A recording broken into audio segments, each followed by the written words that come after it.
sekarang ni tadi aku dah katakan kepada korang semua tentang seorang pemain yang memiliki dua identiti. Tapi in fact sebenarnya dua-dua nama identiti itu sebenarnya menyusahkan nak sebut. Yang berdepan senang, Silas.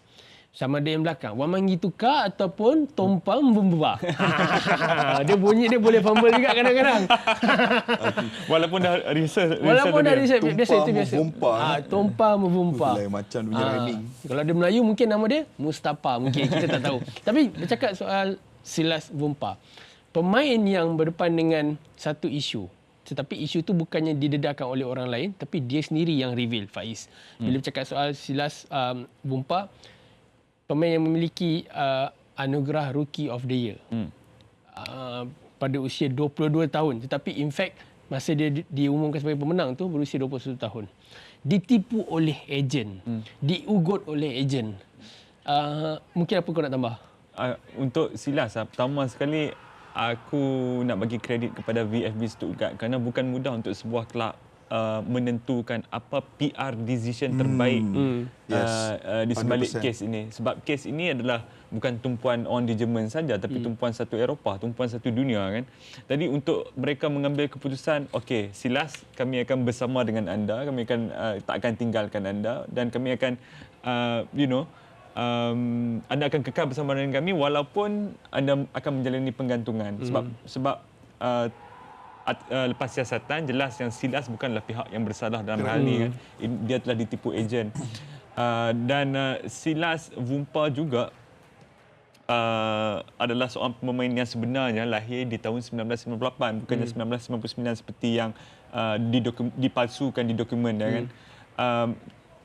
Dari segi permainan bola sepak, beliau seorang dynamic midfielder lah bagi aku, dynamic midfielder. Ada beberapa blueprint midfielder macam ni sedang bermain di Premier League dan aku dapat rasakan pemain-pemain macam ni, Ralf Hasenhüttl akan suka pemain-pemain macam ni.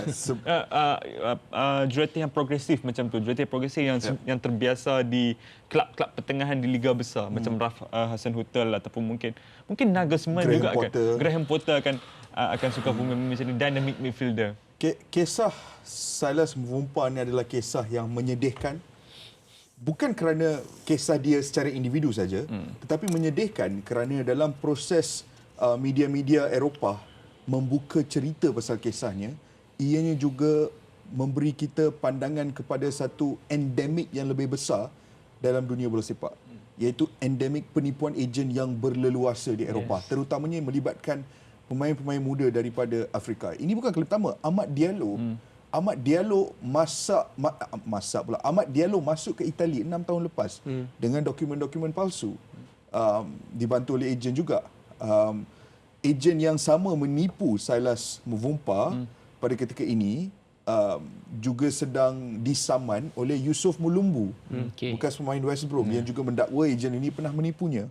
Dan rakan baik Silas Vumpa juga ditipu oleh ejen yang sama dalam situasi yang hampir sama dengan Silas Vumpa. Individu yang secara amnya mereka dibawa ke Paris FC dengan janji untuk mendapat peluang beraksi. Dan dalam proses mereka mengikuti ejen ini juga menyuruh mereka untuk menukarkan nama dan juga umur. Khususnya umur tu yang penting. Kerana bagi kelab-kelab Eropah, lagi muda kau, lagi lama boleh main.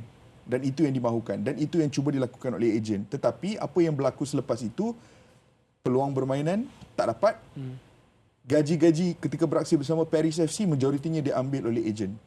Dan walaupun Vumpa, ini yang kesian, walaupun Vumpa dah sack ejen tu, dia kemudiannya mencari kelab baru, dia kemudiannya menyertai Stuttgart, membantu Stuttgart masuk ke Bundesliga, scored 11 goals in his first season bersama Bundesliga. Tetapi untuk tempoh masa 2-3 tahun ini, dia hidup dalam situasi ketakutan. Itu yang aku paling sedih.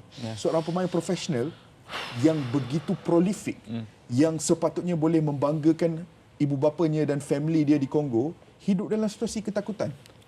Dan akhirnya, aku setuju dengan Faiz. Cara mereka menangani krisis PR itu dan membuat pengumuman tersebut adalah, bagi aku, it was a very smooth way of doing things lah. Oliver Belsi, nama this agent yang dikabarkan menipu bukan saja Silas Bompa tapi sebenarnya dia punya kawan di Paris FC juga. Tapi selain daripada tu, tadi bila kau cakap soal dia bermain selama bukan setahun, lebih daripada setahun bermain dalam ketakutan. In fact, dia bukan saja mengugut untuk, tadi aku dah mention ugut kan, dia bukan saja mengugut untuk meranapkan keseluruhan kerjaya this player, tapi dia pun mengugut akan mengganggu keluarga di Kongo. Itu yang paling teruk sekali aku rasa. Sebab bila kau mengugut melibatkan keluarga, dia bukan satu benda yang bagus ataupun baik sebenarnya. Tapi in fact bercakap soal aksi dia di padang. Last season tadi 11 gol. Dalam debut season di Bundesliga. Aku rasa pemain yang walaupun dia sekadar menang award Rookie of the Year, tetapi aku rasa pemain yang paling stand out sekali memang betul dia. There's no another player ataupun senior player dalam Stuttgart yang lebih menyelam berbanding dia, Faiz. Macam aku cakap tadi, seorang dynamic midfielder, sangat selesa dengan bola di kaki. Aku ada tengok beberapa klip Silas. Aku tak boleh nak ikat dia di satu posisi tu. Posisi nombor 6, posisi nombor 8 dengan posisi nombor 10. Sebab dia sangat efficient dan cara dia mengawal bola sangat smooth in the eye dan dia juga mempunyai vision yang baik di padang dan dia macam Han cakap tadi prolific untuk dapat 11 untuk dapat number sebegitu rupa di musim pertama Bundesliga, tak kira di Bundesliga 2. Itu adalah satu perkara yang agak luar biasa. Dia tambahan lagi dengan orang yang mempunyai sejarah macam dia kan, sejarah kehidupan macam dia kan. Dan aku sekali lagi lah aku sama dengan Kes, sangat kesian dengan dia. Apa beza ada kes? Aku bukan pakar hukum tapi apa beza kes ni dengan kes pemerdagangan manusia lain kan? Yes, aku harap orang yang bersalah dalam hal ni dihukum dengan setimpal. Dia kau tahu apa? So di sebalik kes pemerdagangan manusia ni kan, itu adalah masalah endemik yang lebih besar dalam, walaupun kita tengah zoom masuk satu player ni, tetapi isu ni adalah isu yang lebih besar. Isu ni luas sebenarnya. Isu ni yang lebih luas. Tetapi aku nak beri pujian.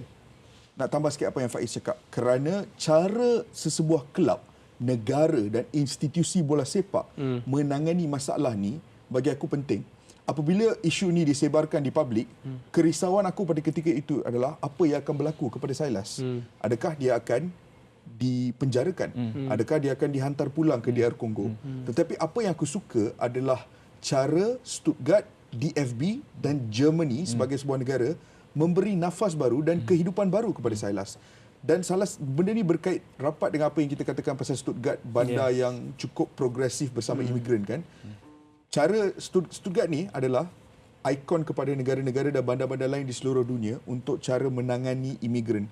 Bukan saja membawa imigran dan meletakkan mereka di satu kawasan, tetapi membawa masuk imigran dan mencipta peluang pekerjaan supaya imigran dapat menyesuaikan diri dengan kehidupan seharian di Stuttgart, so that mereka menjadi sebahagian daripada kehidupan seharian.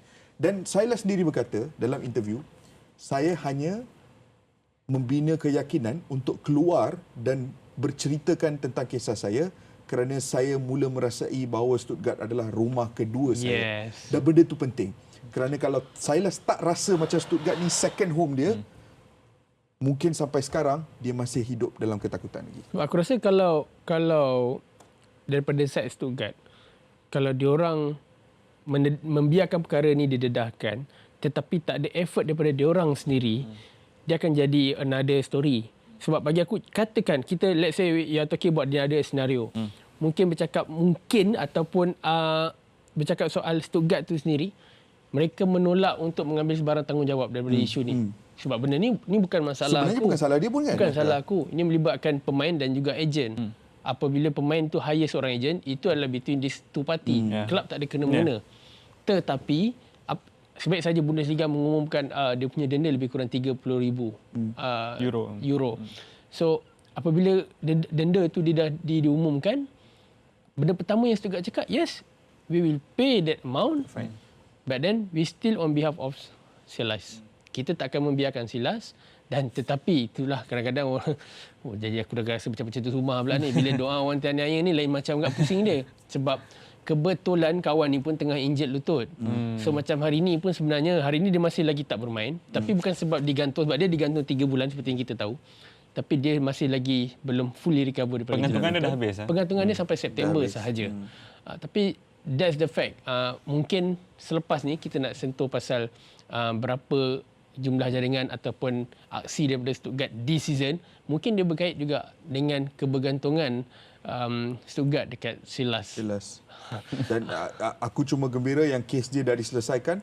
Dan aku rasa Silas akan terus menjadi seolah-olah unofficial juru check-up dan juga ikon kepada semua pemain-pemain Afrika lain yang sedang cuba nak masuk ke pentas bola sepak Eropah dan juga yang telah pun masuk dan mungkin sedang dilanda masalah yang hampir sama dengan Silas. Dan harap apa yang dilakukan oleh Stuttgart dan DFB menjadi seperti blueprint kepada liga-liga lain dan negara-negara lain untuk berbuat ataupun mengambil pendekatan yang hampir sama. Jangan persalahkan victim, kita cari jalan untuk memberi dia kehidupan kedua.